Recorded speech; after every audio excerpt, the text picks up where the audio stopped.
If you go by Joseph Campbell, who wrote the biggest book on this, he's talked about the fact that across cultures and across stories, there are only seven unique story types. It's a book we call The Hero's Journey. Yeah. So, and in that, in among that, he said one of them is more what would I say, more powerful. But in the work that we do, we are not into many of those story structures that let's say Joseph Campbell talks about.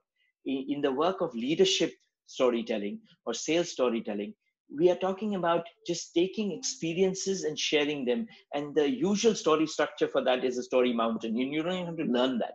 It automatically comes. And the story mountain really starts with exposition, rising tension, climax, falling tension, conclusion.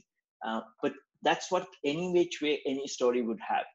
There are story structures that I talk about in the book, which is where you're not creating a story. You are just putting a message into a structure like a story. So one of the areas of consulting work I do is help organizations take their messages like strategy, transformation, etc., and help that to be embedded across the organizations.